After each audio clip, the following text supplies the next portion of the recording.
Hello everyone, I am Sanu Raj, your chemistry educator, class 10th science NCERT series का ये video number 2 है। हम लोग class 10th NCERT book से chemistry की शुरुआत कर चुके हैं।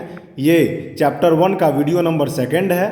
हम लोग NCERT बुक के word by word, line by line चीज़ों को बहुत डिटेल में पढ़ते जा रहे हैं। इसमें आपको 100% फुल सिलेबस कवरेज मिलेगा।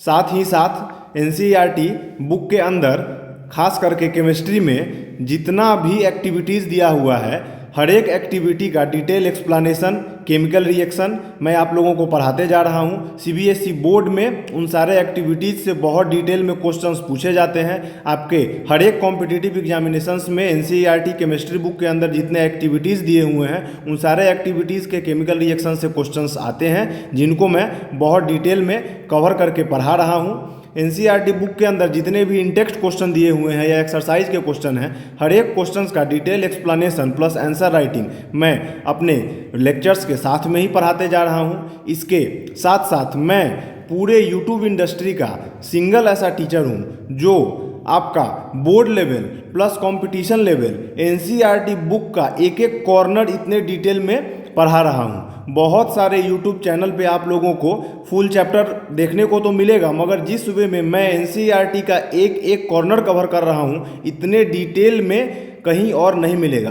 तो चलिए हम लोग अपना केमिस्ट्री का chapter 1 chemical reaction and equation का सेकेंड पार्ट शुरू करते हैं। टाइप्स ऑफ केमिकल रिएक्शन, इससे ऊपर तक NCERT मैंने आप लोगों को पढ़ा दिया था। अब यहाँ से दिया हुआ है NCERT बुक में आपके कि क्लास 9th में हम लोगों ने पढ़ा कि एक केमिकल रिएक्शन जब होता है तब एटम या एलिमेंट एक दूसरे में चेंज नहीं होते हैं। ना तो एटम डिसअपियर होता है और ना ही मिक्सचर में कोई भी एटम या एलिमेंट कहीं से अपीयर होता है। तो फिर क्या होता है? तो एक केमिकल रिएक्शन में रिएक्टेंट्स के एटम का बॉन्ड ब्रेक होता है और वो ट्रांसफॉर्म होते हैं न्यू बॉन्ड्स में। Means breaking of bond and making of new bond to form new substances takes place in chemical reaction. सबसे पहला केमिकल रिएक्शन के टाइप्स में हम लोगों को पढ़ना है कॉम्बिनेशन रिएक्शन।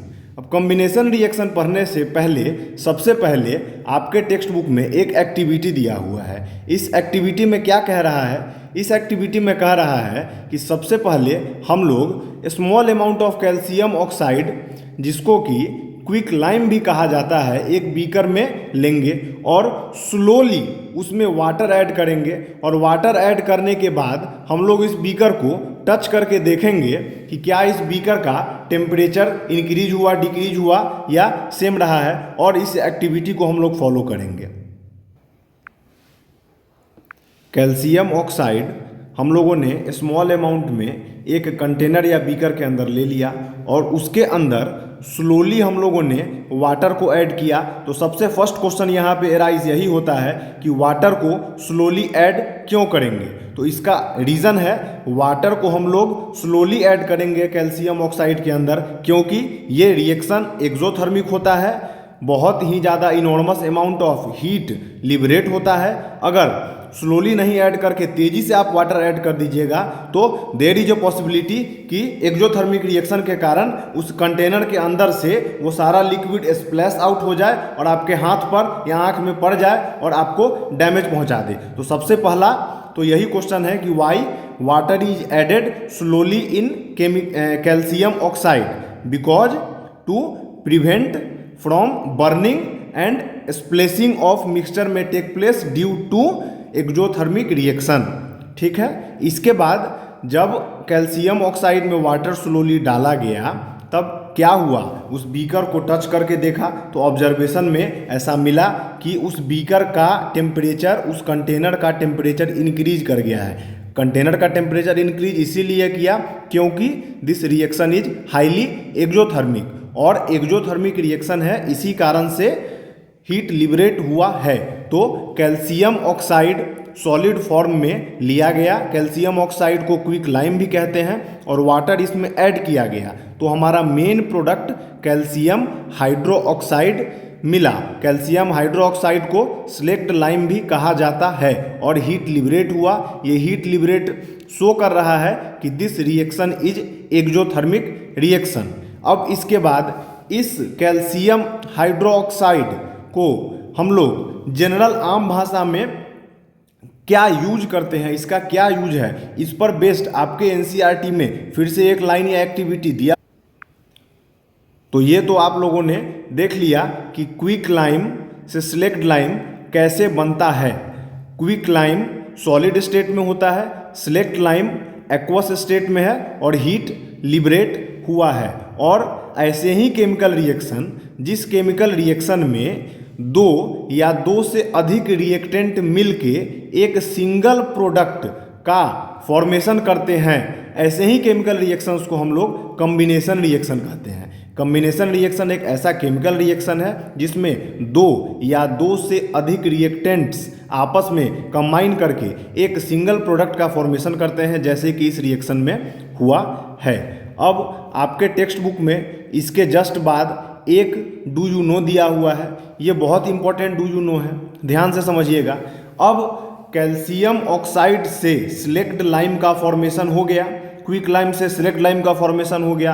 अब इस सिलेक्ट लाइम का क्या यूज है, तो सबसे पहले मैं एक एग्जांपल बताता हूँ। गांव घर में जो मवेशी को खाने के लिए बड़ा बड़ा नादी होता है, पहले के टाइम में जब पेंट का आविष्कार इतना ज़्यादा नहीं हुआ था या चलन नहीं था, उस टाइम में उस नादी में कैल्शियम ऑक्साइड का बड़ा बड़ा सॉलिड पत्थर लाया जाता था और उसको उसमें रख करके और वाटर डाल करके छोड़ा जाता था। वो बड़ा बड़ा पत्थर कैल्शियम ऑक्साइड होता था और उसको जब पानी मिलाया जाता था, जो ऊपर वाला रिएक्शन आप लोग देखे, कैल्शियम ऑक्साइड से कैल्शियम हाइड्रोक्साइड सिलेक्ट लाइम का फॉर्मेशन वो हो जाता था। जब वो कैल्शियम हाइड्रोक्साइड का फॉर्मेशन हो गया, जो कि ये आप लोगों को दिया हुआ है, तो इसी कैल्शियम हाइड्रोक्साइड से घर के ऊपर पोताई का काम किया जाता था। और पोताई जब कर दिया गया, उसके 1-2 दिन तक उसको छोड़ दिया जाता था। जब पोताई होने के 1-2 दिन तक उसको वैसे ही छोड़ दिया जाता था, तो नेचुरल इन्वायरमेंट के कार्बन डाइऑक्साइड से ये कैल्शियम हाइड्रोक्साइड रिएक्ट करके आपके घर के दीवार के ऊपर एक हार्ड कैल्शियम कार्बोनेट का लेयर बना देता था, जो कि बहुत प्रोटेक्टिव लेयर होता है। आपका जो मार्बल होता है, मार्बल का भी केमिकल फॉर्मूला यही कैल्शियम कार्बोनेट ही होता है और water as a by product वो तो लिबरेट होकर के निकल जाता है।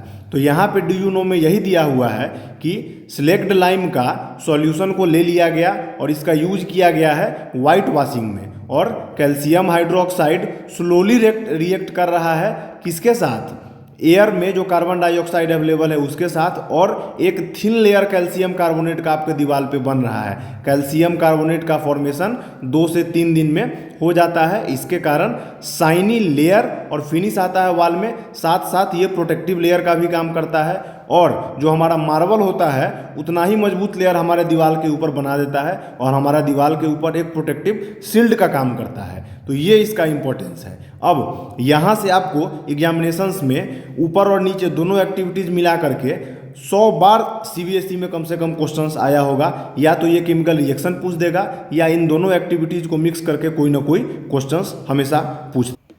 तो यही क्वेश्चन है आप लोगों के बोर्ड एग्जामिनेशंस का कि which solution is used for white washing of walls and which compound gives a shiny finish to the wall. तो आप लोग अपने लैंग्वेज में जो मैंने समझाया कि सिलेक्ट लाइम का सॉल्यूशन प्रिपेयर किया जाता है वाइट वॉशिंग ऑफ वॉल्स में, और कैल्शियम हाइड्रोक्साइड कार्बन डाइऑक्साइड के साथ रिएक्ट करके कैल्शियम कार्बोनेट का लेयर बना देता है 2 से 3 दिनों के अंदर, और इसका क्या इंपॉर्टेंस है इसको आप लोग मेंशन कर दीजिएगा अपने आंसर में, और साथ में ये केमिकल रिएक्शन जरूर लिख दीजिएगा, तो ये आंसर आप लोगों का एक कंप्लीट हो जाए। तो कॉम्बिनेशन रिएक्शन ऐसा रिएक्शन है जिसमें 2 या 2 से अधिक सब्सटेंस आपस में मिल करके एक सिंगल सब्सटेंस का फॉर्मेशन करता है। इसी को हम लोग कॉम्बिनेशन रिएक्शंस कहते हैं। कॉम्बिनेशन रिएक्शंस के कुछ और एग्जांपल्स हैं। Burning of coal, coal carbon का एक एलोट्रोप है, तो जब भी बर्निंग ऑफ कोल होगा तो carbon as a solid form लिखा जाएगा। इसका जब ऑक्सीजन के साथ रिएक्शन होगा तो कार्बन डाइऑक्साइड मेन प्रोडक्ट का फॉर्मेशन होगा। ये भी एक कॉम्बिनेशन रिएक्शन है। Second number formation of water, H2 + O2 मिल करके वाटर का फॉर्मेशन होगा। लेकिन यहाँ पर कुछ और भी चीज़ रखा जाएगा जिसको हम लोग कैटलिस्ट कहते हैं, प्लेटिनम या पैलेडियम ब्लैक रखेंगे तब ये रिएक्शन ईजिली फास्ट फॉरवर्ड होगा। लेकिन यहाँ पे हम लोगों को कॉम्बिनेशन रिएक्शन का एग्जाम्पल पढ़ना है, इसलिए कैटलिस्ट और ये सब डिटेल में यहाँ पे वो हम लोग आगे अपने फर्दर चैप्टर्स में पढ़ेंगे। लास्ट क्लास में हम लोगों ने मैग्नीशियम और ऑक्सीजन का रिएक्शन पढ़ा था, ये भी कॉम्बिनेशन रिएक्शन का एग्जाम्पल है। आयरन सॉलिड और सल्फर सॉलिड का रिएक्शन अगर होता है तो आयरन सल्फाइड बनता है, ये भी एक एग्जाम्पल है। एमोनियम क्लोराइड का फॉर्मेशन, एमोनिया गैस लिया गया और HCl इन गैसियस फॉर्म लिया गया तो एमोनियम क्लोराइड NH4Cl मिला, ये भी एक कॉम्बिनेशन रिएक्शन का ही एग्जाम्पल है। फॉर्मेशन ऑफ कैल्शियम कार्बोनेट, ये रिएक्शन आप लोगों ने अभी देखा ही कि कैसे कैल्शियम कार्बोनेट का फॉर्मेशन होता है कैल्शियम ऑक्साइड से। इसके बाद कार्बन मोनोऑक्साइड का रिएक्शन ऑक्सीजन के साथ और कार्बन डाइऑक्साइड का फॉर्मेशन, ये भी एक कॉम्बिनेशन रिएक्शन है। Carbon monoxide react with oxygen to form carbon dioxide, और साथ में यहाँ पर हीट एनर्जी भी लिबरेट होता है, लिबरेशन ऑफ हीट एनर्जी, जिस कारण से इस रिएक्शन को एक्सोथर्मिक रिएक्शंस भी कहते हैं। दुनिया का ऐसा कोई भी रिएक्शन जिसमें हीट लिबरेट हो वैसे रिएक्शंस को एक्सोथर्मिक रिएक्शंस कहेंगे। एक्सोथर्मिक रिएक्शन अगर किसी कंटेनर में हो रहा है, उसके बीकर को आप टच करेंगे तो रिएक्शन होने के बाद उसका टेम्परेचर बढ़ा हुआ मिलेगा। दुनिया का ऐसा कोई भी रिएक्शन जिसमें टेम्परेचर डिक्रीज कर रहा है या एनर्जी आपको उल्टा देना पड़ रहा है, वैसे केमिकल रिएक्शंस को इंडोथर्मिक रिएक्शन कहेंगे। इंडोथर्मिक रिएक्शन में बीकर या कंटेनर का temperature after the reaction decrease कर जाएगा। इसके बाद नाइट्रिक ऑक्साइड या नाइट्रोजन मोनोऑक्साइड से नाइट्रोजन डाइऑक्साइड का formation in presence of oxygen भी एक कॉम्बिनेशन रिएक्शन है। दो रिएक्टेंट आपस में मिलकर एक सिंगल प्रोडक्ट का फॉर्मेशन कर रहे हैं। ये सब आपका NCERT बुक का ही एग्जाम्पल था, कार्बन डाइऑक्साइड का फॉर्मेशन, वाटर का एग्जाम्पल। कुछ अदर एग्जाम्पल्स भी मैंने अपने तरफ से डाले जो कि आप लोगों ने पिछले स्लाइड में देखा। अब यहाँ पर आप लोगों का एक और एग्जाम्पल दिया हुआ है, एक्सोथर्मिक रिएक्शन का डेफिनेशन दिया हुआ है कि ऐसा रिएक्शन जिसमें हीट रिलीज होता है प्रोडक्ट के फॉर्मेशन में, उसको हम लोग एक्सोथर्मिक रिएक्शंस कहते हैं। कुछ एक्सोथर्मिक रिएक्शंस का एग्जाम्पल दिया हुआ है आपके NCERT टेक्स्ट बुक में, जिसमें सबसे पहला एक्सोथर्मिक रिएक्शन का एग्जाम्पल है बर्निंग ऑफ नेचुरल गैस। अब नेचुरल गैस क्या होता है? Natural gas is basically combination of different hydrocarbon gases and methane, but majority of the part is methane. CH4 natural gas का 95% अकेले कवर करता है। अदर हाइड्रोकार्बन गैसेज भी इसमें होते हैं, अकेले मीथेन नहीं होता, लेकिन 95% अकेले मीथेन होता है। इसलिए केमिकल रिएक्शन लिखने के टाइम हम लोग केवल और केवल मीथेन को ही कंसीडर करते हैं। इसलिए यहाँ पे नेचुरल गैस का बर्निंग जो दिया हुआ है उसमें आपका मीथेन लिखा हुआ है। मीथेन जब ऑक्सीजन के साथ कंबाइन करता है तो कार्बन डाइऑक्साइड और वाटर का फॉर्मेशन करता है, तो ये भी एक एक्सोथर्मिक रिएक्शन है। Methane combine with oxygen to form CO2 and water, ये भी बहुत इंपॉर्टेंट रिएक्शन है। इसके बाद आपका बहुत ही इंपॉर्टेंट क्वेश्चन और एग्जामिनेशन पॉइंट ऑफ व्यू से CBSE का फेवरेट क्वेश्चन कि हमारा जो रेस्पिरेशन का प्रोसेस है वो भी एक्सोथर्मिक प्रोसेस है। कैसे? तो सबसे पहले रेस्पिरेशन क्या होता है? Breathing means inhaling and exhaling, inhaling of oxygen and exhaling of CO2, but respiration is the process in which we inhale oxygen and break down of food takes place and production of energy takes place in our body. Respiration एक ऐसा process होता है जिसमें oxygen जो हम लोग inhale करते हैं, उस इनहेल्ड ऑक्सीजन के हेल्प से हमारा फूड का ब्रेकडाउन हो करके हमारे बॉडी में एनर्जी मिलता है इन फॉर्म ऑफ ATP।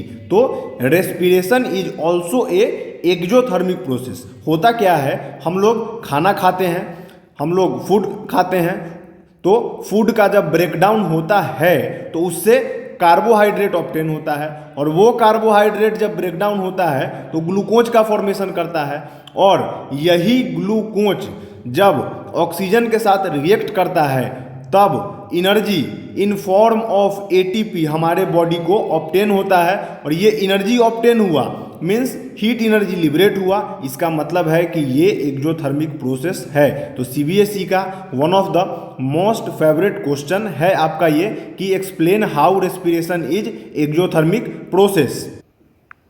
तो आप लोग सबसे पहले रेस्पिरेशन का डेफिनेशन लिख देंगे अपने एग्जामिनेशन नोटबुक में, उसके बाद लिखेंगे कि रेस्पिरेशन में क्या होता है। ऑक्सीजन हम लोग इनहेल करते हैं, हम लोग जो फूड खाते हैं उससे कार्बोहाइड्रेट ऑब्टेन होता है, वो कार्बोहाइड्रेट ग्लूकोज में ब्रेक डाउन होता है और वो ग्लूकोज का फर्दर रिएक्शन होता है हम लोग जो ऑक्सीजन इनहेल करते हैं उसके साथ, और हमारे बॉडी को एनर्जी ऑब्टेन होता है इन फॉर्म ऑफ एटीपी। ये आप लोगों को बायो में भी पढ़ने को मिला होगा। और अच्छा सा एक पैराग्राफ का आंसर लिखने के बाद आप लोग केमिस्ट्री के हर क्वेश्चन में जिसमें केमिकल रिएक्शन इन्वॉल्व है, केमिकल रिएक्शन जरूर लिखिएगा, नहीं तो आपका मार्क्स डिडक्ट हो जाएगा। आप लोग इस केमिकल रिएक्शन को वहाँ पे डाल देंगे कि C6H12O6 glucose react with oxygen to form carbon dioxide water and energy in form of ATP. Since energy is liberated, that's why the respiration process is an exothermic reaction और exothermic process. आप लोगों के NCERT book में एक और example दिया हुआ है एक्जोथर्मिक रिएक्शन का, डिकम्पोजिशन ऑफ वेजिटेबल मैटर। जो वेजिटेबल का मैटर रहता है, एक्सक्रीट वेस्ट मटेरियल्स हो जाता है वेजिटेबल्स का, उसका जब कंपोस्ट में कन्वर्जन होता है तो ये भी एक एक्जोथर्मिक रिएक्शन है। इसके बाद आप लोग के एनसीईआरटी बुक में यहाँ पे एक चीज़ लिखा हुआ है कि एक्टिविटी नंबर 1.1 फर्स्ट एक्टिविटी, जिसमें मैग्नीशियम रिबन का बर्निंग को डिटेल में मैंने इससे पिछले वीडियो में समझाया है, उस एक्टिविटी का बात किया जा रहा है कि वहाँ पे हीट लिबरेट हुआ था और एक सिंगल प्रोडक्ट का फॉर्मेशन हुआ था। तो वो कौन सा रिएक्शन है? सिंगल प्रोडक्ट का फॉर्मेशन हुआ by combination of two different reactant, तो कॉम्बिनेशन रिएक्शन है। हीट एनर्जी बाहर लिबरेट हुआ, इस कारण वो एक एक्जोथर्मिक रिएक्शन है। तो एनसीईआरटी फर्स्ट एक्टिविटी का चर्चा करते हुए कोरिलेट कर रहा है कॉम्बिनेशन और एक्जोथर्मिक रिएक्शन को यहाँ पे आपका एनसीईआरटी का टेक्स्ट बुक। अब इसके बाद डिकम्पोजिशन रिएक्शन, रिएक्शन का नेक्स्ट टाइप डिकम्पोजिशन रिएक्शन। तो डिकम्पोजिशन रिएक्शन एक ऐसा केमिकल रिएक्शन है जिसमें कि एक कंपाउंड, एक सिंगल कंपाउंड का ब्रेकडाउन होता है और वो ब्रेक करके दो या दो से अधिक सेवरल कंपाउंड्स जिनसे मिल करके वो बने रहते हैं उनमें वो टूट जाता है। Decomposition reaction is a type of reaction in which a single chemical compound break down to give two और more than two products from which it is made up of. तो डिकम्पोजिशन रिएक्शन को पढ़ने के लिए, समझने के लिए आपका एनसीईआरटी टेक्स्ट बुक सबसे पहले एक एक्टिविटी दिया है। इस एक्टिविटी को हम लोग समझते हैं। एनसीईआरटी आपका ये एक्टिविटी क्या कह रहा है? इस एक्टिविटी में आप लोगों को बोल रहा है कि 2 ग्राम फेरस सल्फेट क्रिस्टल ले लीजिए और ड्राई बॉइलिंग ट्यूब के अंदर, और फेरस सल्फेट का क्या कलर है जब आप लिए हैं तो उसको आप लोग नोट कर लीजिए, और एक बॉइलिंग ट्यूब के अंदर उसको रख करके और गर्म करना शुरू कीजिए स्पिरिट लैंप से, जैसा कि आप लोगों के डायग्राम में शो किया हुआ है यहाँ पर। इस डायग्राम में जैसा दिखाया गया है वैसा एक्टिविटी को शो करना शुरू कीजिए और तब आप लोग बताइए कि क्या हुआ है। तो इस एक्टिविटी को मैं समझाता हूँ आप लोगों को। तो सबसे पहले फेरस सल्फेट का सॉल्यूशन लिया गया FeSO4.7H2O, इसको ग्रीन विट्रॉल के नाम से भी जाना जाता है। तो आप लोगों ने ये फेरस सल्फेट का सॉल्यूशन लिया उस टेस्ट ट्यूब के अंदर में और उसको आप लोगों ने हीट करना शुरू किया। जैसे ही फेरस सल्फेट को हीट कीजिएगा तो ऑब्टेन हो जाएगा फेरस सल्फेट और इससे वाटर बाहर हो जाएगा। मीन्स फेरस सल्फेट के साथ जो क्रिस्टल्स आप लोगों ने लिया है जिसमें कि 7 मॉलिक्यूल्स ऑफ वाटर हैं, हेप्टाहाइड्रेट है, ferrous sulphate heptahydrate green crystals, उसको जब हीट कीजिएगा तो हीट करने के साथ ही सबसे पहले उसका जो वाटर मॉलिक्यूल्स है वो उससे बाहर हो जाएगा। और जैसे ही किसी कंपाउंड से वाटर अलग हो जाता है तो उसके अंदर 1% भी वाटर जब नहीं बचता है तो उस कंडीशन में उसको हम लोग एनहाइड्रस कहते हैं। एनहाइड्रस फेरस सल्फेट मीन्स उसके अंदर अब वाटर मॉलिक्यूल्स की कोई अवेलेबिलिटी नहीं है। तो जैसे ही फेरस सल्फेट हेप्टाहाइड्रेट को हीट कीजिएगा तो आप लोगों को एनहाइड्रस फेरस सल्फेट मिलेगा। तो जब आप फेरस सल्फेट लिए थे तो वो ग्रीन कलर का था, जब आप लेबोरेटरी में लीजिएगा तो देखिएगा कि वो ग्रीन कलर का होगा। और जैसे ही उसको फर्स्ट हीट कीजिएगा तो हीट करने के थोड़ा देर के बाद जैसे ही उससे वाटर रिमूव होगा तो उसका कलर वाइट हो जाएगा, FeSO4 का कलर वाइट हो जाएगा जो आप लोगों को ऑब्टेन होगा।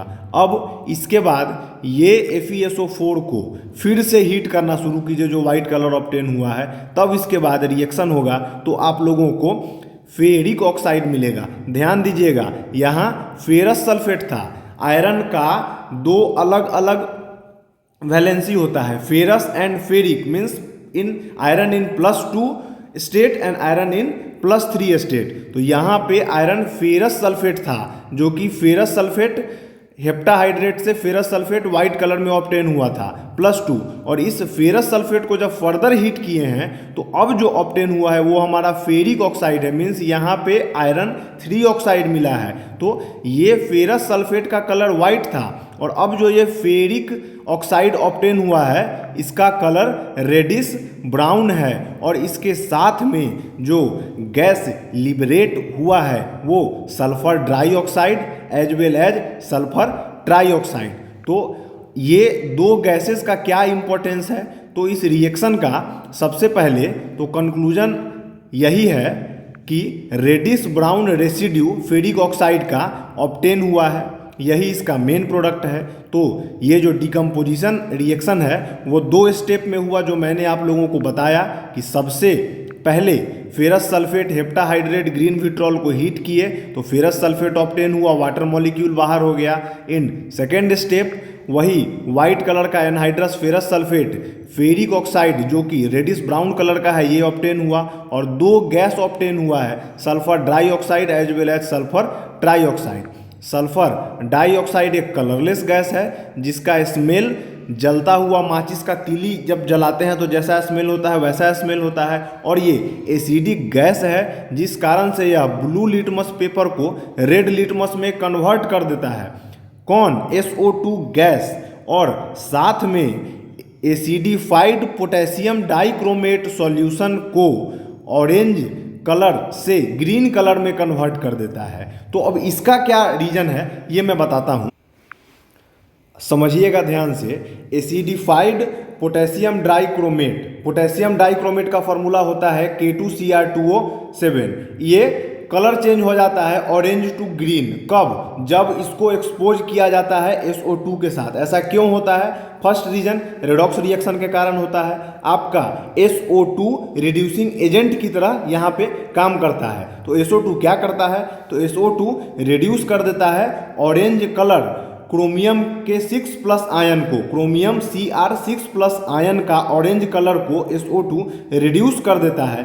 कैसे? Cr2SO4 का whole 3 means chromium 3 sulphate compound का फॉर्मेशन करके इसका कलर चेंज कर देता है। मतलब पोटेशियम डाइक्रोमेट K2Cr2O7 के कंपाउंड को जैसे ही आप SO2 के साथ एक्सपोज कीजिएगा तो दोनों में एक रेडॉक्स रिएक्शन होगा जिसमें SO2 रिड्यूसिंग एजेंट की तरह काम करेगा, और SO2 orange coloured chromium ion, orange colour होता है, Cr पे होता है 6+ आयन, इस कारण ऑरेंज कलर होता है, और वो कन्वर्ट हो जाता है ग्रीन कलर में। क्यों? Due to formation of chromium 3 sulphate. Chromium 3 sulphate compound का कलर ग्रीन होता है, उसका फॉर्मेशन होता है, इस कारण ऐसा हो जाता है Cr2SO4 का होल 3। और ये कलर वाला एग्जैक्ट रीजन, ये सब चीज़ आपको 11th में पढ़ना है, लेकिन यहाँ पे उस चीज़ का जिक्र हुआ तो मैंने आप लोगों को डिटेल में समझा दिया। ये जो भी बात बताई मैंने अपने नोटबुक में आप नोट कर लीजिएगा। हर एक चीज़ लिख करके लाना और प्रेजेंट कर पाना क्लास को उतना इफेक्टिव नहीं बनाता है, तो मैंने आपको बताया उस चीज़ को आप नोट कर लीजिएगा। Acidified potassium dichromate K2Cr2O7 change कर देता है ऑरेंज टू ग्रीन, कब? जब SO2 से उस पर एक्सपोज होता है, व्हेन SO2 से उसका रिएक्शन होता है। SO2 रिड्यूसिंग एजेंट की तरह काम करता है। SO2 क्या करता है? ऑरेंज कलर क्यों रहता है? क्रोमियम पे 6+ आयन रहता है, इस कारण से। जैसे ही SO2 का रिएक्शन होगा तो क्रोमियम सल्फेट का फॉर्मेशन हो जाएगा, क्रोमियम 3 सल्फेट Cr2SO4 का होल 3, और इस कारण से क्रोमियम सल्फेट का कलर तो होता है ग्रीन, तो orange colour of chromium 6+ ion get converted to green colour of chromium sulphate. तो ये था इसका प्रॉपर एक्सप्लेनेशन। और साथ में जो SO2 गैस होता है उसका स्मेल काफ़ी पंजेंट स्मेल होता है, और यह डिस्प्लेसमेंट रिएक्शन जब होता है तो आपके बेस में ऑब्टेन कर लिया जाता है। ये चीज़ आपके टेक्स्ट बुक में दिया हुआ है। तो हम लोग NCERT बुक का यही एक्टिविटी डिकम्पोजिशन रिएक्शन के साथ डिस्कस किए। इसमें आप लोग देखिए यही केमिकल रिएक्शन आप लोगों का NCERT बुक में यहाँ पे मेंशन किया हुआ है। केमिकल रिएक्शन यह 2 स्टेप में होता है जो मैंने बताया। बुक में एक ही स्टेप में दिया है तो उससे आप लोगों को घबराना नहीं है, आप 2 स्टेप भी याद रख सकते हैं, 1 स्टेप भी याद रख सकते हैं। यही है ferrous sulphate converted into ferric oxide. मैंने जो 2 स्टेप बताया स्टेटमेंट में आपके NCERT बुक में दिया हुआ है। देखिए यहाँ पे दिया हुआ है FeSO4 7H2O, यही डिकम्पोजिशन रिएक्शन होता है। और डिकम्पोजिशन रिएक्शन में FeSO4 वाटर लूज करता है हीट करने के साथ, और साथ ही में कंपाउंड का कलर का भी चेंज होता है। ये भी दिया हुआ है यहाँ पे आपका loose water when heated and colour of the crystal changes. ठीक है, उसके बाद नेक्स्ट लाइन में देखिए कि उसके बाद उसका डिकम्पोजिशन होता है और Fe2O3 ऑब्टेन होता है, और साथ में SO2 और SO3 गैस भी ऑब्टेन होता है। ये भी आपके बुक में दिया हुआ है। फेरिक ऑक्साइड सॉलिड होता है और SO2 और SO3 गैस ऑब्टेन होता है। तो जो मैंने पढ़ाया वो NCERT बुक का ही आपका इसी लाइन को मैंने एक्सप्लेन किया था। इसके बाद नेक्स्ट यहाँ पे दिया हुआ है अब कैल्शियम कार्बोनेट, जो आप पीछे पढ़े हैं उसी कैल्शियम कार्बोनेट का एक्सप्लेनेशन यहाँ पे दिया हुआ है कि कैल्शियम कार्बोनेट लाइम स्टोन का भी फॉर्मूला कैल्शियम कार्बोनेट ही होता है। जब इसको आप हीट कीजिएगा तो क्विक लाइम और CO2 गैस ऑब्टेन होगा। तो इसका आप लोगों ने पीछे क्या पढ़ा था, कॉम्बिनेशन रिएक्शन, जब आप लोगों को मैंने वाइट वॉशिंग वाला एग्जाम्पल पढ़ाया। और actually decomposition reaction is the reciprocal और reverse of the combination reaction. तो वहाँ पे कैल्शियम कार्बोनेट का फॉर्मेशन हुआ था from calcium oxide. Calcium oxide लिया था हम लोगों ने क्विक लाइम, उसको हम लोगों ने वाटर में डाला था, वाटर के साथ रिएक्ट करके वो कैल्शियम हाइड्रोक्साइड सिलेक्ट लाइम बना था। सिलेक्ट लाइम का वाइट वॉशिंग हुआ था। वो जब वाइट वॉशिंग होने के बाद नेचुरल इन्वायरमेंट के CO2 के साथ रिएक्ट किया था तो फर्दर हमारा बना था ये कैल्शियम कार्बोनेट और लाइम स्टोन। और यहाँ पे हम लोगों ने इसी कैल्शियम कार्बोनेट को हीट दिया, और हीट देने के कारण यह फिर कन्वर्ट हो गया CaO और CO2। तो इसका डिकम्पोजिशन और कॉम्बिनेशन दोनों रिएक्शन इंपॉर्टेंट है, ये आपके टेक्स्ट बुक में यहाँ पे मेंशन है। अब डिकम्पोजिशन रिएक्शन होता 3 तरीके से है। या तो आप हीट प्रोवाइड कराइए रिएक्टेंट को, नहीं तो आप इलेक्ट्रिसिटी प्रोवाइड कराइए, और नहीं तो आप सनलाइट प्रोवाइड कराइए। तो जब डिकम्पोजिशन रिएक्शन हीट प्रोवाइड कराने के कारण हो, मीन्स एक कंपाउंड ब्रेक हो ड्यू टू गिविंग हीट, तो उसको थर्मल डिकम्पोजिशन कहेंगे। जब सनलाइट के प्रेजेंस में हो तो फोटो डिकम्पोजिशन कहेंगे, और जब इलेक्ट्रिसिटी के डिकम्पोजिशन में हो तो इलेक्ट्रिक डिकम्पोजिशन, या उसी प्रोसेस का आगे नाम इलेक्ट्रोलाइसिस दे दिया जाता है। तो अभी जो हम लोगों ने पढ़ा वो थर्मल डिकम्पोजिशन का एग्जाम्पल था। अब एक और एक्टिविटी आपके टेक्स्ट बुक में दिया हुआ है, चलिए इस एक्टिविटी को हम लोग अब पढ़ते हैं। आपके इस एक्टिविटी में दे रखा है कि 2 ग्राम लीड नाइट्रेट का पाउडर ले लीजिए एक बॉइलिंग ट्यूब में, और उसको गर्म करना शुरू कर दीजिए।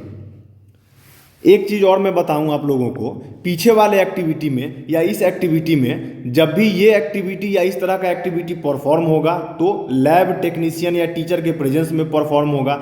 इसका जो ये बीकर का ओपन माउथ है, ये ओपन माउथ आप लोग अपने तरफ या आसपास में कोई फ्रेंड खड़े होंगे उनके तरफ नहीं करिएगा। इसको थोड़ा अपने बॉडी या अपने फेस से दूर या अपोजिट साइड में करना है, ताकि इससे कोई गैस निकल रहा हो, कोई हार्मफुल प्रोडक्ट बन रहा हो तो वो आपको हार्म ना करे। ये आपके टेक्स्ट बुक में भी जगह जगह लिखा है, और कभी कभी क्वेश्चंस भी पूछ देता है। तो इसका एक ही आंसर है कि अपने आप को या अपने आसपास जो लोग प्रेजेंट है उनके सेफ्टी को ध्यान में रखते हुए जो बीकर रहता है उसका माउथ हम लोग अपने फेस या अपने फ्रेंड के फेस के तरफ कभी भी नहीं करेंगे। अब ये नेक्स्ट एक्टिविटी है। इस एक्टिविटी में लीड नाइट्रेट लिया गया है और लीड नाइट्रेट को लेकर के गर्म किया जा रहा है। तो इसमें बेसिकली क्या हो रहा है, अब लीड नाइट्रेट को गर्म करेंगे तो क्या होगा, ब्रेकिंग होगा। अब लीड नाइट्रेट का ब्रेकिंग होकर के क्या प्रोडक्ट का फॉर्मेशन होगा, उस चीज़ को हम लोग, तो देखिए लीड नाइट्रेट PbNO3 का होल 2 ले लिया गया यहाँ पे, और इसको हीट किया गया। हीट जैसे ही करेंगे तो लीड ऑक्साइड ऑब्टेन होगा और दो गैस लिबरेट होगा, नाइट्रोजन डाइऑक्साइड एंड ऑक्सीजन। तो नाइट्रोजन डाइऑक्साइड के बारे में कुछ चीज़ इंपॉर्टेंट है। नाइट्रोजन डाइऑक्साइड का अपीयरेंस जो होता है ना, वो रेडिश ब्राउन गैस होता है, स्मेल पंजेंट एंड एसिडिक होता है। और अगर इसका फॉर्मेशन का बात कीजिएगा ना, तो आप लोग बाइक या कार या कोई भी व्हीकल्स का जो एग्जॉस्ट होता है, उसके एग्जॉस्ट से बेसिकली ये gas majority of the liberate होता है और ये पॉल्यूशन का बहुत ही बड़ा मेजर कॉज है। तो देखिए, लीड नाइट्रेट जो कि वाइट कलर का सॉलिड होता है, उसको लिया गया और उसको हीट किया गया।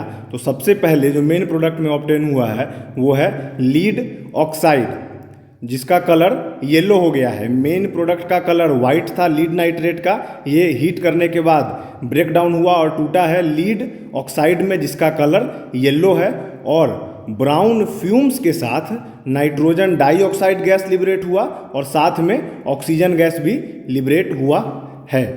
तो यहाँ पे डिकम्पोजिशन, थर्मल डिकम्पोजिशन हुआ है। और इसमें ये कलर वाला पार्ट जो है ना, ये बहुत इंपॉर्टेंट है। सीबीएसई बोर्ड एग्जाम्स में अक्सर पूछ देता है कि compound X get converted to compound Y and brown fumes of NO2 and oxygen gas is obtain, name the compound X and Y. तो आप लोगों को कलर से ही पकड़ना होता है कि कंपाउंड एक्स रहा होगा लीड नाइट्रेट वाइट कलर का, और कंपाउंड वाई जिसका कलर येलो था वो लीड ऑक्साइड रहा होगा। तो इस तरह का क्वेश्चंस अक्सर एग्जाम्स में आता है 10th बोर्ड में। अब देखिए, आपके NCERT बुक का अगेन एक्टिविटी नंबर 1.7 में बताता हूँ।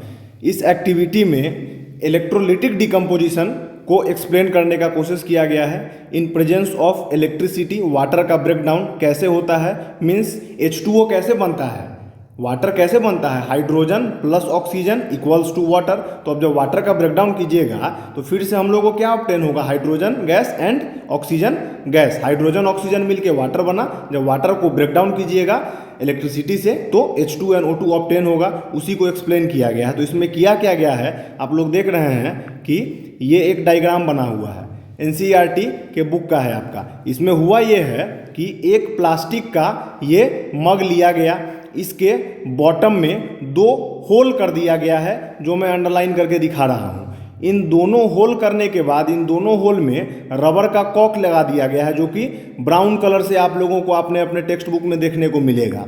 उसके बाद दोनों में इलेक्ट्रोड्स इंसर्ट कर दिए गए हैं उस रबर स्टॉपर के थ्रू, जो कि ये ब्लैक कलर का आप लोगों को दिख रहा है। और उसके बाद इसमें वाटर ऐड किया गया, जो कि यहाँ पे ये दिख रहा है। और वाटर ऐड करने के बाद नेक्स्ट स्टेप में few drops of sulphuric acid डाला गया है। अब क्वेश्चन आता है, why few drops of sulphuric acid is added, due to increase conductivity. Conductivity बढ़ाने के लिए, रिएक्शन के प्रोसेस को फास्ट फॉरवर्ड करने के लिए, उसमें आयंस का संख्या बढ़ाने के लिए few drops of H2SO4 acid is put in the water. ऐसा कर दिया गया। ये करने के बाद अब दो टेस्ट ट्यूब लिया गया है। दोनों टेस्ट ट्यूब जो यहाँ पे आप देख रहे हैं, ये दोनों टेस्ट ट्यूब ये वाटर से भरा हुआ था। उसके बाद इन दोनों को ले करके, और दोनों जो कार्बन का इलेक्ट्रोड्स था, ये दोनों ब्लैक कलर का, इन दोनों के ऊपर ऐसे रख दिया गया।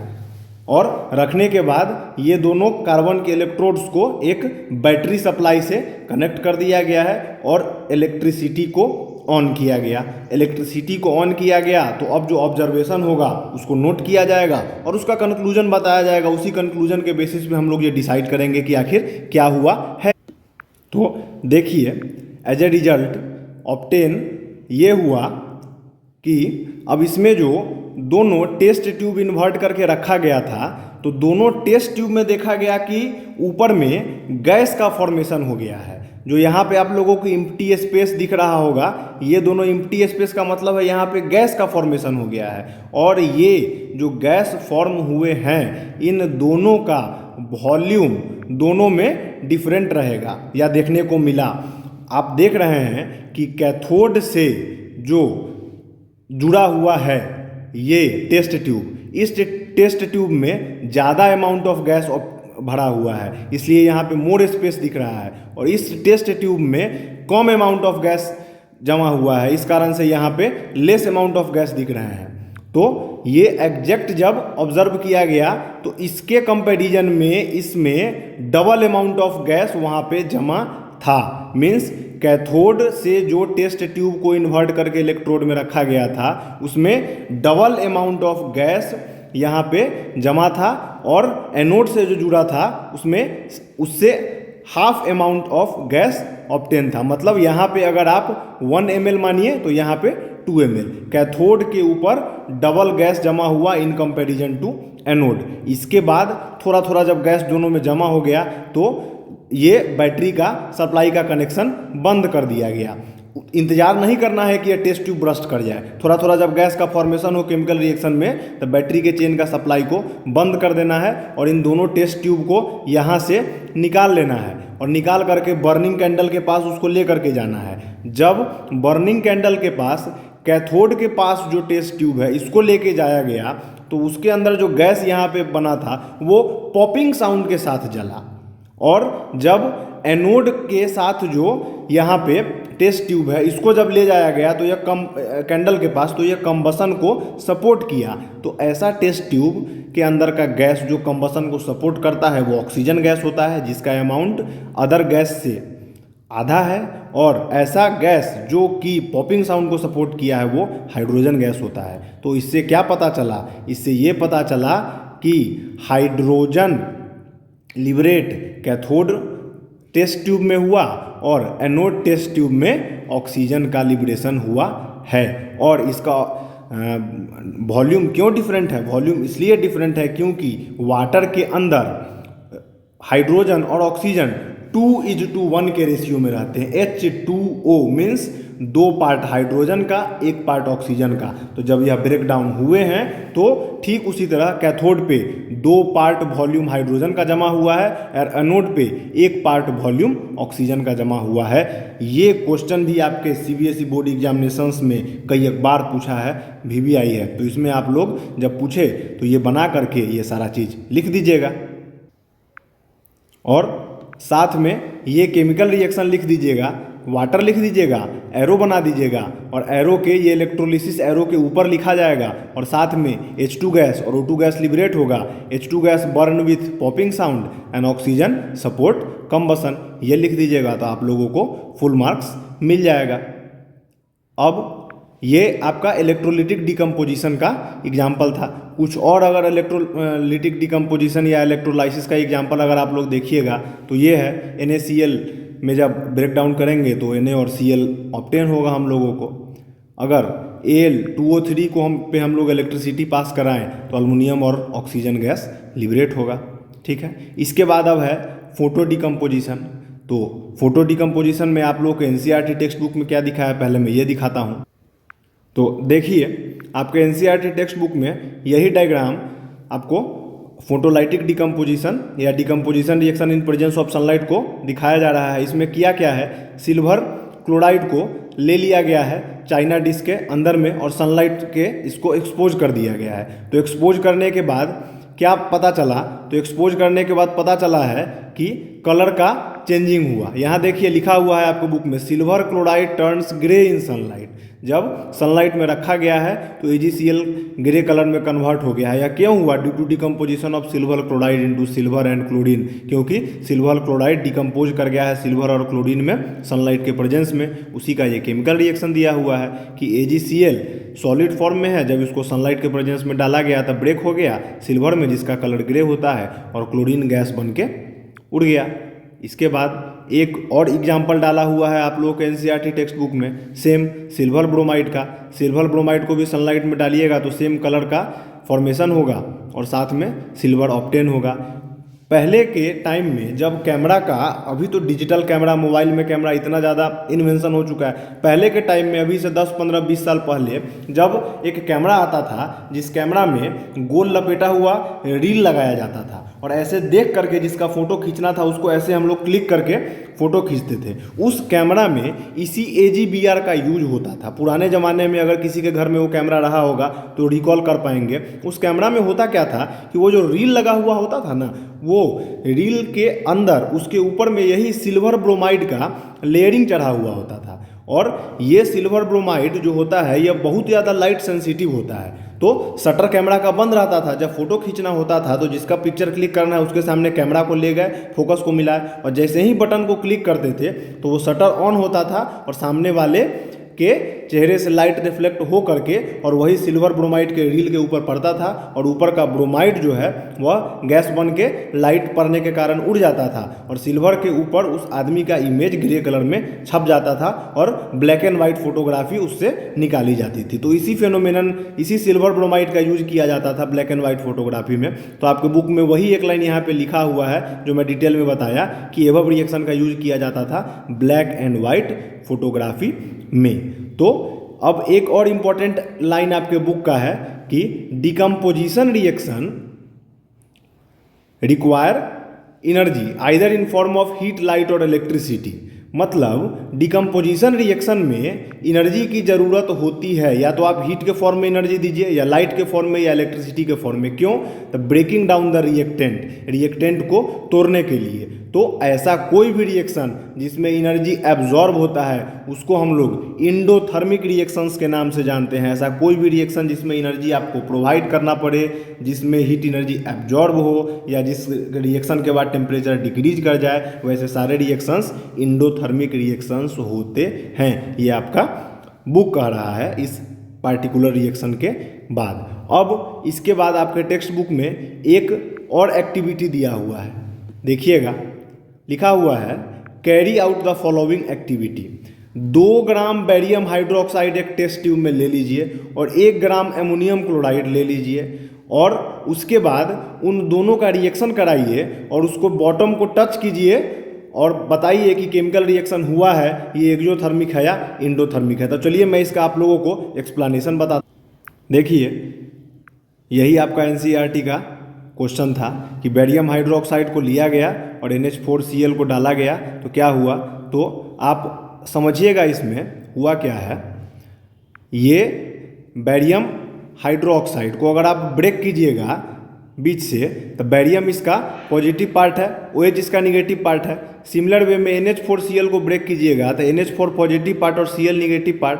तो इस कंपाउंड का पॉजिटिव पार्ट इस कंपाउंड के निगेटिव पार्ट के साथ कंबाइन करेगा और डिफरेंट कंपाउंड बनाएगा।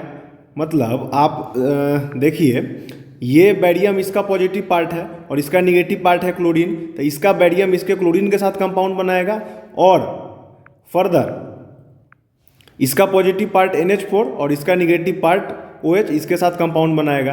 तो BaCl के साथ कंपाउंड बना के BaCl2 बना दिया और NH4OH2 के साथ कंपाउंड बना के NH4OH बना दिया। तो आपके एग्जाम में जब आए तो आप लोग इसका एक्सप्लेनेशन इस तरह से लिखिएगा कि जब बेरियम हाइड्रोक्साइड को ऐड किया गया एमोनियम क्लोराइड में तब एक इंडोथर्मिक रिएक्शन हुआ क्योंकि इसमें हीट एब्जॉर्ब हुआ और जब आप इसके बॉटम को टच करिएगा तो bottom of the test tube become cold. तो जब भी ये क्वेश्चन आए तो सबसे पहले आप लोग ये लिख दीजिएगा कि जब दोनों चीज़ को ऐड किया गया तो ये रिएक्शन हुआ, और ये रिएक्शन हुआ लिखने के बाद इस केमिकल रिएक्शन को आप लोग लिख दीजिएगा और तब नीचे में एक लाइन लिख दीजिएगा स्टार मार्क लगा के कि हीट एब्जॉर्ब हुआ है, इंडोथर्मिक रिएक्शन है। क्यों? क्योंकि रिएक्शन के बाद जब bottom of the test tube को टच किया गया तो वह कोल्ड था।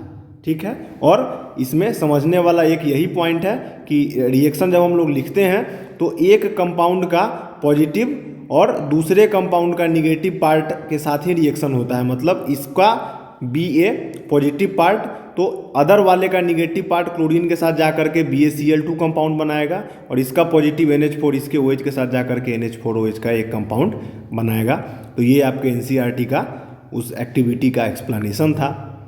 अब कुछ रिएक्शंस मैं और अपने तरफ से बता देता हूँ, फिर हम लोग आगे बढ़ेंगे। जैसे एक इम्पॉर्टेंट डिकम्पोजिशन रिएक्शन है हाइड्रोजन पेरोक्साइड H2O2 को जब लाइट के प्रेजेंस में आप रखिएगा तो यह ब्रेक डाउन हो जाएगा वाटर प्लस ऑक्सीजन में। ये भी एक डिकम्पोजिशन है और फोटोलाइटिक डिकम्पोजिशन है क्योंकि लाइट के प्रेजेंस में यह रिएक्शन हो रहा है।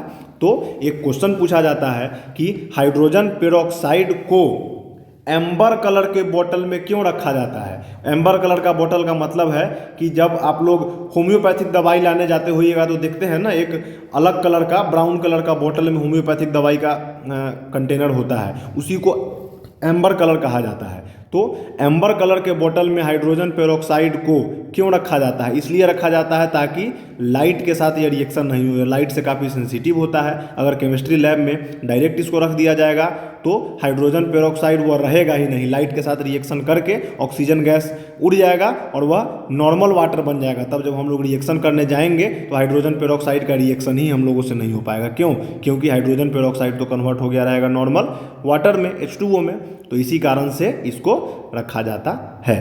तो ये इसका एक्सप्लेनेशन था।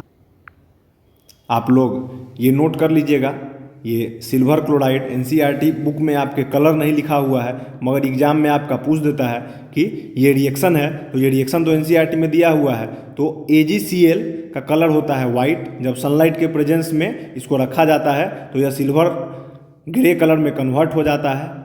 क्यों? AgCl का ब्रेकडाउन हुआ, AgCl का कलर था वाइट, और जब ब्रेकडाउन हुआ तो Ag+Cl में कन्वर्ट हो गया। क्लोरीन ग्रीनिश येलो गैस बन के ऊपर फ्यूम्स में उड़ गया, और सिल्वर जो कि ग्रे कलर का होता है ऑब्टेन हो गया यहाँ पर। तो ये कलर बड़ा इंपॉर्टेंट है, आप लोग इसका ये कलर याद कर लीजिएगा।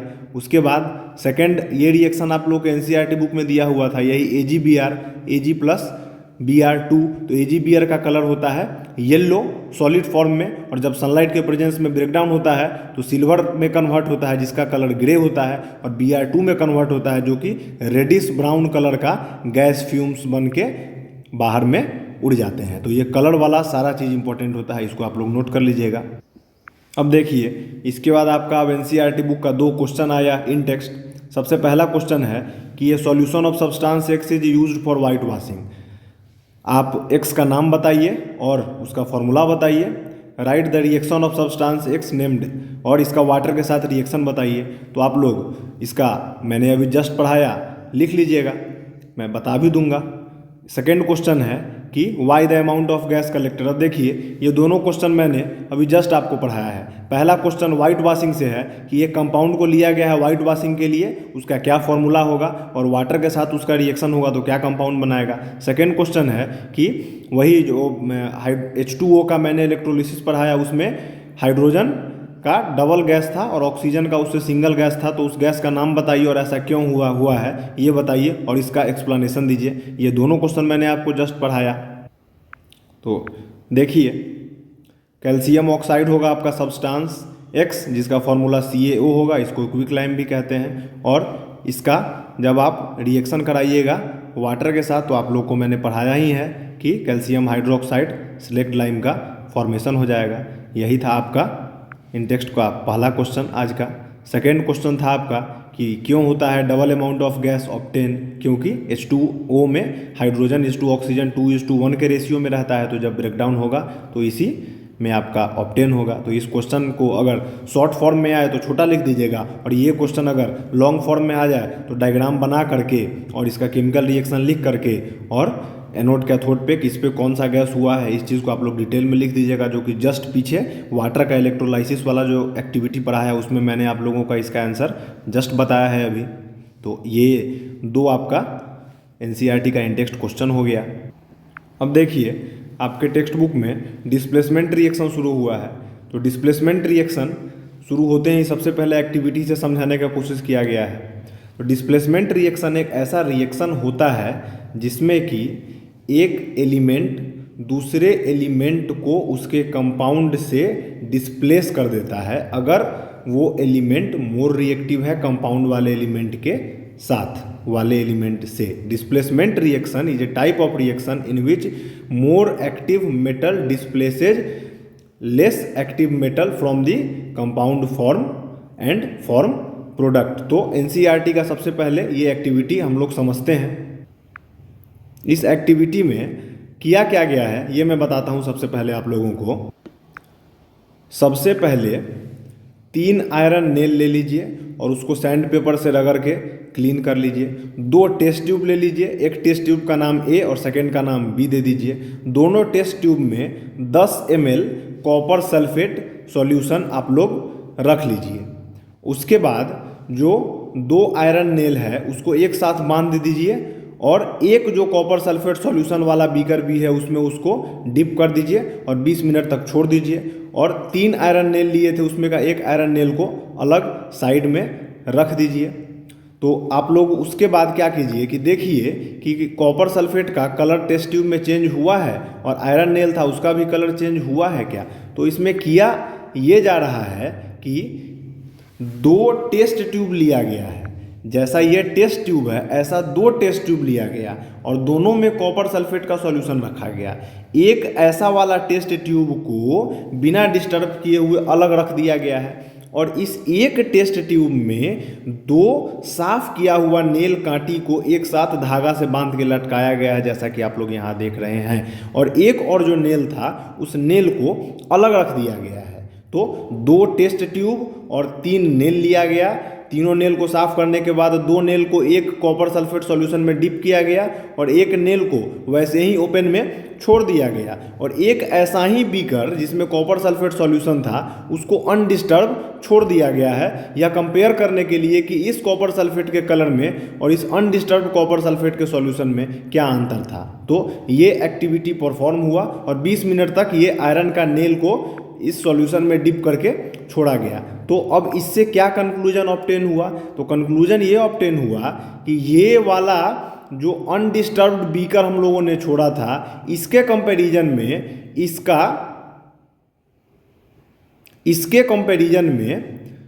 इसका कलर फेड करना शुरू हो गया। इस सॉल्यूशन के कंपैरिजन में इस सॉल्यूशन का कलर फेड करना शुरू हो गया और साथ में जो हम लोगों ने आयरन नेल लिया था तो ये वाला आयरन नेल के कलर और जो इसमें दोनों आयरन नेल डिप किया हुआ है उस आयरन नेल के कलर में भी डिफरेंस देखने को मिला। तो इसका एक्सप्लेनेशन ऑब्जर्वेशन कुछ इस तरह से है कि आयरन नेल ब्राउन कलर में कन्वर्ट हो गया। कौन सा आयरन नेल, जिसको कि डिप करके कॉपर सल्फेट सॉल्यूशन में रखे थे, और ब्लू कलर का जो कॉपर सल्फेट सॉल्यूशन है वो फेड करना शुरू हो गया लाइट ग्रीन कलर में। मीन्स ये जो ब्लू कलर वाला सॉल्यूशन था ये लाइट ग्रीन कलर में कन्वर्ट हो गया। ऐसा क्यों हुआ?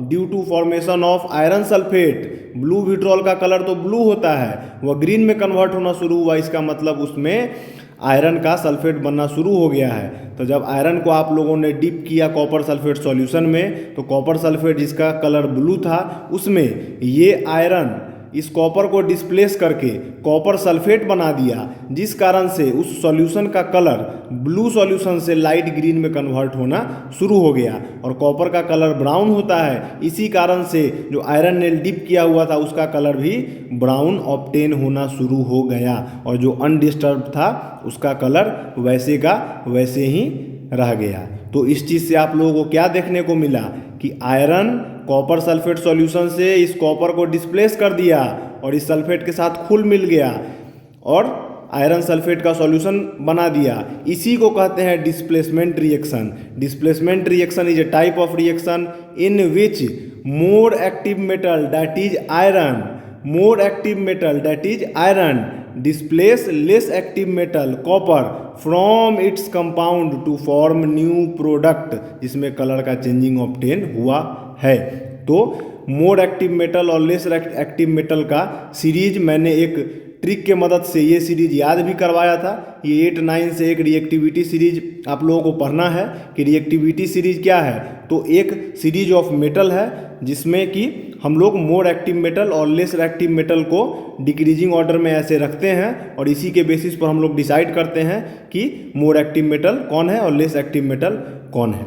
ठीक है, तो आप लोग देख लीजिए, आप लोग के एनसीईआरटी बुक का यही एग्जाम्पल दिया हुआ है। कुछ और डिस्प्लेसमेंट रिएक्शंस का एग्जाम्पल है जिंक प्लस कॉपर सल्फेट। तो जिंक इस कॉपर को डिस्प्लेस कर देगा और जिंक सल्फेट बना देगा और कॉपर बाहर निकल जाएगा। लीड और कॉपर क्लोराइड, लीड इस क्लोराइड को बाहर कर देगा और खुद लीड क्लोराइड का कंपाउंड यहाँ पे बना देगा और कॉपर बाहर हो जाएगा। ऐसा क्यों हो रहा है? जिंक इस कॉपर से ज़्यादा एक्टिव है, इसीलिए जिंक कॉपर को डिस्प्लेस कर दे रहा है। यहीं पे अगर इसका उल्टा रिएक्शन लिख दिया जाए जिंक सल्फेट और प्लस कॉपर, तो कॉपर जिंक को डिस्प्लेस नहीं करेगा, तो उसका आंसर होगा no reaction. more active metal displaces less reactive metal, but less reactive metal cannot displace more reactive metal. अब देखिए यहाँ पे कॉपर यहाँ है आपका, कॉपर आपका आप लोग देख रहे हैं कि यहाँ है, तो कॉपर से ऊपर वाले जितने एलिमेंट हैं जैसे ये जिंक है, ये आयरन है, ये तो इस कॉपर अगर किसी कंपाउंड के साथ है तो उसको डिस्प्लेस कर दे रहा है, लेकिन यहीं पे अगर ये दोनों एलिमेंट्स किसी कंपाउंड के साथ रहें और आप ये सोचिए कि कॉपर भी उनको डिस्प्लेस कर दे, तो ऐसा पॉसिबल नहीं है। क्यों? क्योंकि copper is less reactive than zinc and iron, और रूल ये कहता है कि more reactive metal can displace less reactive metal, बस less reactive metal can not displace more reactive metal. तो ये रिएक्टिविटी सीरीज का ट्रिक है, और ऐसे ये ट्रिक मैंने अपने यूट्यूब चैनल पर अलग से भी एक वीडियो में बना रखा है, तो वहाँ से आप लोग देखिएगा तो ये ट्रिक याद हो जाएगा। जब तक ये टेबल याद नहीं रहेगा ना आप लोगों को, तब तक आप लोग डिस्प्लेसमेंट रिएक्शन के क्वेश्चंस को हमेशा गलत कर लीजिएगा। तो ये टेबल आप लोग जरूर याद कर लीजिएगा, और इसी टेबल के बेसिस पर ये सारा रिएक्शंस लिखा जाता है, जो कि मैं बताया। मैं एक बार फिर बता देता हूँ। यहाँ देखिए आयरन था, कॉपर सल्फेट था। आयरन इस कॉपर को यहाँ से क्यों हटा पाया? क्योंकि आयरन कॉपर से ज़्यादा रिएक्टिव है। देखिए मैं एक बार टेबल से कोरिलेट करके दिखा देता हूँ आप लोगों को। देखिए आयरन यहाँ है, कॉपर यहाँ है, ये डिक्रीजिंग ऑर्डर में है, तो iron is more reactive than copper, so iron displaces copper. लेकिन यहीं पे अगर इस रिएक्शन का उल्टा लिख दिया जाए, यहाँ पे अगर आयरन सल्फेट और प्लस कॉपर लिख दें तो प्रोडक्ट में नो रिएक्शन होगा। याद रखिएगा क्यों? क्योंकि आयरन सल्फेट से आयरन को रिमूव करने के लिए कॉपर के पास क्षमता भी तो होना चाहिए। अगर कॉपर के पास क्षमता नहीं रहेगा तब तो वो डिस्प्लेस नहीं करेगा। तो रिएक्टिविटी सीरीज में more reactive element displace less reactive metal. अगर आम लाइफ से एग्जाम्पल को जोड़ करके देखिएगा तो अगर कोई एक कपल है, एक मेल और एक फीमेल कपल है, तो दूसरा मेल इस मेल को हटा करके खुद उस फीमेल के साथ तभी बॉन्डिंग बना पाएगा जब इस मेल से वो ज़्यादा पावरफुल होगा। अगर वो खुद लेस पावरफुल है तब इसके बीच में वो नहीं आ पाएगा। तो ये डेली लाइफ के एग्जांपल से जोड़ करके मैंने बताया कि अगर कोई कपल है और उस कपल में इस मेल को हटा करके कोई दूसरा मेल एंट्री लेना चाहता है, तो वो मेल इस मेल से मोर रिएक्टिव होना चाहिए, तभी वो इस मेल को यहाँ से हटा करके और इस फीमेल के साथ अपना कंपाउंड का फॉर्मेशन करेगा। अगर ये मेल इस मेल से ज़्यादा एक्टिव नहीं है तब ये चीज़ पॉसिबल नहीं हो पाएगा कभी। तो यही होता है डिस्प्लेसमेंट रिएक्शन में भी, जो आप लोगों ने देखा कि more reactive metal displaces less reactive metal. ठीक है, तो आज का क्लास हम लोग यहीं तक रखते हैं। इसके बाद अब हम लोगों का कुछ ही टॉपिक इस चैप्टर्स का बच गया है। एक डबल डिस्प्लेसमेंट रिएक्शन, एक रेडॉक्स रिएक्शन, कोरोजन और रेंसिडिटी, और इसके अलावा आप लोग का एनसीईआरटी का क्वेश्चन। तो अगले क्लास में आपका जो भी बचा हुआ टॉपिक है इस चैप्टर का वो ख़त्म हो जाएगा। अगला क्लास इस चैप्टर का लास्ट क्लास होगा, जिसमें double displacement reaction, redox reaction, corrosion, rancidity और जितने भी बचे हुए एनसीईआरटी के क्वेश्चंस हैं उनका सॉल्यूशन करवा के मैं इस चैप्टर को ख़त्म कर दूंगा। तो मेरा पढ़ाने का तरीका इसी तरह से रहेगा कि मैं एनसीईआरटी को line by line, word by word touch करूँगा और सारे चीज़ों को डिटेल में क्वेश्चंस एक्टिविटी को पढ़ाऊँगा। तो मेरा पढ़ाने का यह तरीका आप लोगों को कैसा लग रहा है आप लोग कमेंट सेक्शन में ज़रूर बताइए। वीडियो को लाइक कीजिए, चैनल को सब्सक्राइब कीजिए और ज़्यादा से ज़्यादा अपने दोस्तों में शेयर कीजिए, ताकि उन लोगों तक भी एनसीईआरटी का डिटेल्ड नॉलेज पहुंच पाए और वो लोग भी अपने कंसेप्ट को काफ़ी स्ट्रॉन्ग तरीके से बिल्ड कर पाएँ। मैं हर एक चैप्टर को कंप्लीट वे में पढ़ाऊँगा। 100% सिलेबस कवरेज आप लोगों को मिलेगा from board examinations to competition level. हर एक चीज़ इसी तरह से एकदम हम लोग डिटेल में करेंगे। और एक रिक्वेस्ट है, चैनल का व्यू हर एक वीडियो को 100-200 लोग तो देख ले रहे हैं, और एनालिसिस से ये चीज़ पता चल रहा है यूट्यूब स्टूडियो से कि मैक्सिमम व्यूअर्स वो हैं जो कि मेरे चैनल को सब्सक्राइब नहीं किए हुए हैं। तो आप लोग वीडियो तो देख ले रहे हैं मगर सब्सक्राइब नहीं कर रहे हैं। तो प्लीज़ जो लोग भी इस वीडियो को देख रहे हैं और फ़ायदा उठा रहे हैं, उनसे रिक्वेस्ट है मेरा कि प्लीज़ मेरे चैनल को सब्सक्राइब कर दीजिए, ताकि मैं भी थोड़ा अंदर से वीडियो बनाने के लिए मोटिवेट हो पाऊँ। वीडियो बनाना और पढ़ाना मेरे लिए बहुत खुशी की बात है। मैं अच्छे से पढ़ा रहा हूँ, तो आप लोगों से यही रिक्वेस्ट है मेरा कि प्लीज़ वीडियो देखें, अपने नॉलेज को बढ़ाएं, लेकिन साथ में मेरे चैनल को सब्सक्राइब कर दें, जिससे मुझे भी मोटिवेशन मिले कि मैं और अच्छे से आप लोगों के लिए कंटेंट लाऊं और पढ़ा पाऊँ।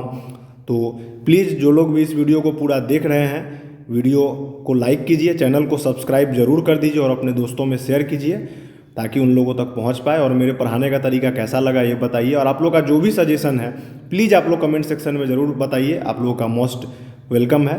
हम लोग अगले क्लास में फिर मिलते हैं और इस चैप्टर का अगला क्लास लास्ट क्लास होगा और केमिकल रिएक्शन एंड इक्वेशन को हम लोग नेक्स्ट क्लास में पूरी तरह से कंप्लीट कर लेंगे। आप लोग अपना ध्यान रखें, पढ़ाई करते रहें और मेरा पढ़ाने का तरीका अगर पसंद लगा तो एक प्यारा सा कमेंट ज़रूर छोड़ें। Thank you. मुझे पढ़ाना बहुत पसंद है इसलिए मैं पढ़ा रहा हूँ। और आप लोगों की अगर और कोई रिक्वेस्ट हो, कुछ समझ में नहीं आया हो तो प्लीज़ आप लोग कमेंट करके ज़रूर बताइए। हम लोग नेक्स्ट क्लास में फिर से मिलते हैं, तब तक आप लोग अपना ख्याल रखिए। ठीक है, thank you, take care, have a nice day, bye bye.